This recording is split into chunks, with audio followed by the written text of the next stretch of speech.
consensus on one issue at least, that we do want growth, but we want inclusive growth. And most fittingly, we have here representatives and the creators of something called IDEA, which I think is a wonderful idea for inclusive growth. So without any further ado, I request Professor Shamnath Bashir and Ms. Madhurima Mukherjee to come and introduce you to their great idea called IDEA. Professor Bashir and Ms. Madhurima. Much to the EBC, to Ms. Taneja and all the others for accommodating us here today. And I thought it's a pretty appropriate theme, given that just today we finished up a huge paper as part of a project that's now being run out of the Harvard Law School on globalization in the legal profession. And much, our paper sort of didn't fit in within the overall theme initially, because we told them, well, globalization for whom, right? And who stands to share in the little pie of globalization that we're seeing. And I think it resonates with some of the themes that were expressed by the honorable speakers on the podium, Mr. Mariam, Mr. Andhyajuna, and many of the others, which is, and I hark back to a sentiment that Professor Amartya Sen had expressed a long time back, that the real question is not about whether globalization is good or bad, but who really benefits from it, who gets a share in this pie. And that takes me back to the project that we initiated in 2010, and it's a project that we've called IDEA, IDIA, that's increasing diversity by increasing access to legal education. It's basically about community empowerment. The reason we started this project is that we thought that marginalized communities on the fringes, if you really want to empower them, it's not by handing out socks. And I think we're seeing also in the election results now, as we pan out, that handing out socks is really not the way to go. If you really want to empower, you need to build capacity from within. You need to help communities build that capacity to help themselves. Most of you know the age-old adage that if you give a man a fish a day, you feed him for a day. But if you teach him how to fish, you teach him for a lifetime. And the idea behind IDEA was that legal education is one of the most powerful tools for empowerment, because a lawyer is, unlike any other professional, is also in some ways a natural leader. And we've seen that across history. We've seen that most recently with Nelson Mandela, who unfortunately passed away, but very powerful leaders who changed the face of history and society. All of them had legal training, and we're seeing a lot of them on the dais today, and a lot of them I see in terms of the audience today, a very august audience. And you'll appreciate the sentiment that law and leadership have an intrinsic nexus. And we thought that if we can somehow convert some of the marginalized sections into leading lawyers, then we're transforming the face of those communities by giving them the tools to help themselves. And that's what really IDEA is about.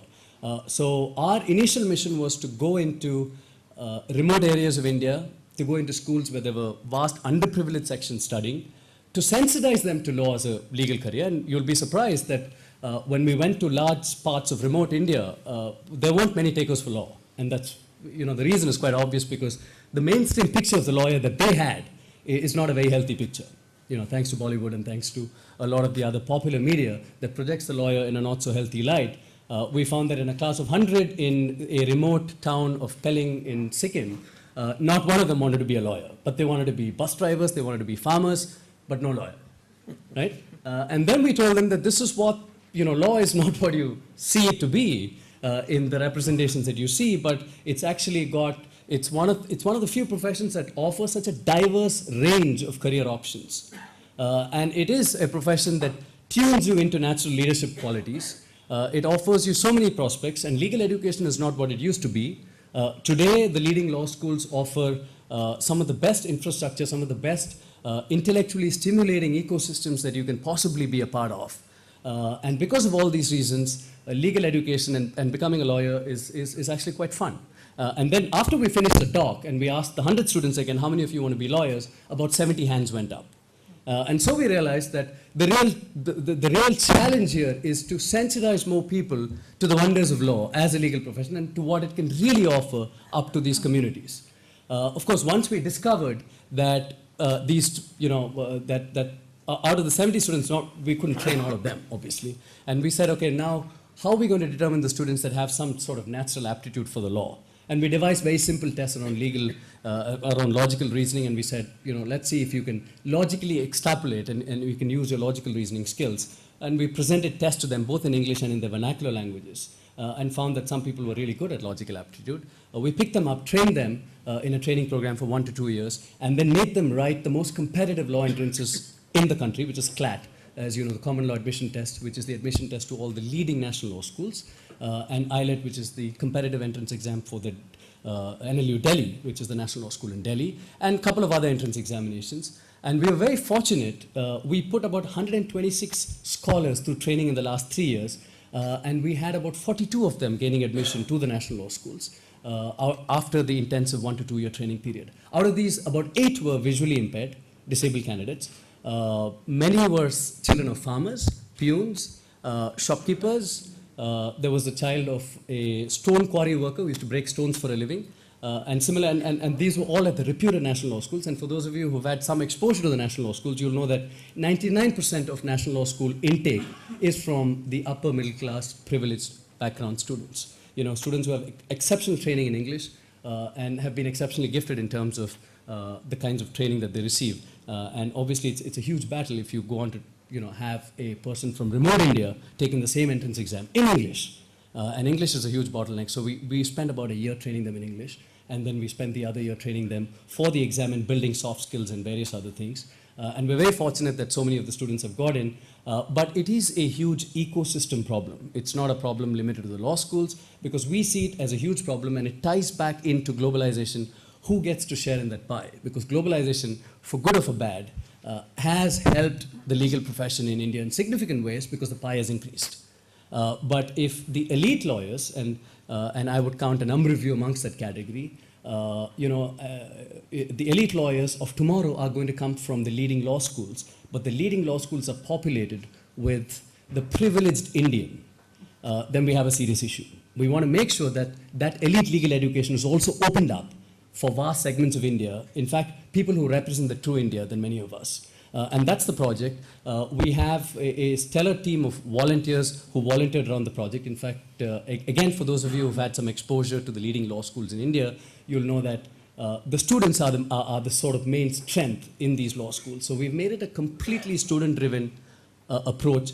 It is student volunteers from these law schools who visit various parts of India, talk to the students about law as a legal profession, and the various career opportunities thrown up. Administer the test to them, train them also for CLAT and the other competitive entrances, and mentor them as well.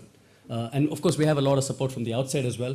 But the main reason why I requested Sumit, Sumit Malik, a friend of mine, we go back in time, we were in the same batch at law school, to have at least a couple of minutes of your time, and I know it's very precious time given that it's the end of the day, is so that we could solicit your support as well, because it's not a problem limited to the law schools. It's a problem that cuts across the board. We are going to face a serious issue down the line. If you look at the simple statistics of who's studying at the national law schools today and the leading law schools today, you'll realize what a significant problem it is. We have just one student out of 100 from a rural area. We have one student who went to a vernacular medium law school.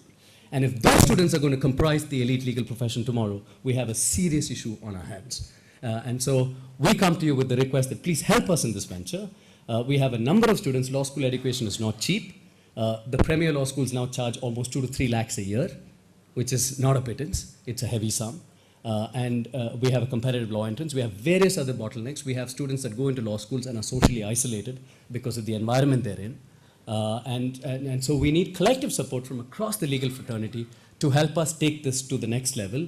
I have here with me Mudrima Mukherjee, who's a securities law expert in the country and now is on a slight sabbatical. So we've been very fortunate to have her support in this, and we're recruiting more support from within the legal profession because I'm a professor at a law school. I'm also the founder of IDEA, but our connect with the legal profession is not as strong. And we also have several lawyers here who've been ardent supporters of this project. We have Gopal Shankar Narayanan, who's a litigator at the Supreme Court, Haripriya, several others sitting here in this audience today who've helped us in many ways, but we need more widespread support. What I'll do now is really, we have a fantastic video, a very short video that we made explaining the project. It was made by one of our students, one of my students. I teach at the National University of Juridical Sciences in Calcutta, NUJS Calcutta, which unfortunately is in the news for all the wrong reasons these days, but hopefully we'll get out of that rot. But we have a very short video, about a 4-minute. You know, as I say, a picture speaks 1,000 words, and with the video it's obviously much more. So I'll just let the video speak for itself. I think Shamnad said it all, so before the panelists get up, I think there's only one thing that I'd like to add, and I think I'll take a cue from what Mr. Swami said. You know, it is true that we have to make this country more inclusive. We as Indians and we in the legal professions clearly don't give back enough. I've been a corporate lawyer for 16 years standing. I know many people in this room. We all want to do more, but we don't end up at the end of the day doing enough. Please have a look at this video. As Shamnad said, everything, you know, as lawyers, as thinkers, as people who've taken the time and effort to be here, as authors, as politicians, I think we definitely need to give back more. Thank you.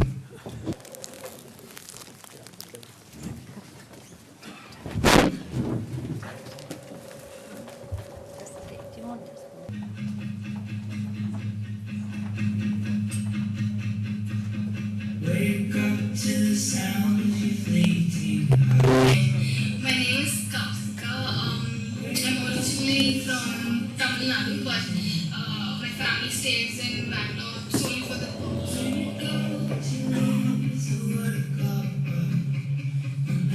IDI is a student-run movement which empowers underprivileged students to get into top national law schools in the country today and supports them in their journey thereafter. IDI colleges from scheme school and they made us aware about law, what law is as a profession and what IDI is doing to promote law, especially to people who are, basically backward in society.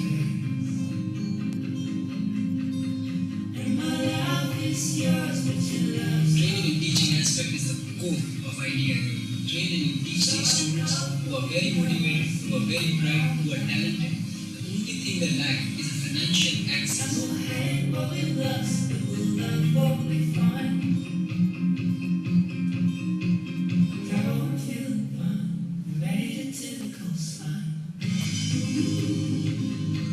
I'm a student from Hindi medium, so if a student come in IDIA who is having a Hindi medium background, then I understand that what he feels when he attend first time a class in English.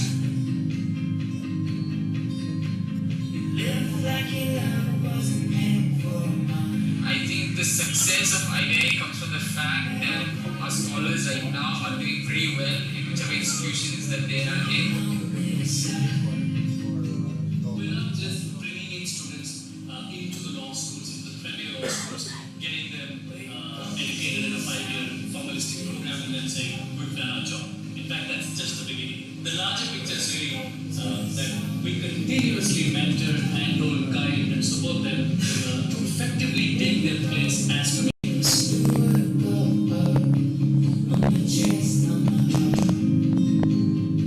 When you go yourself for sensitization or training these students, then you start generating interest and you understand the true value of what IDI proposes to do.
Really inspiring.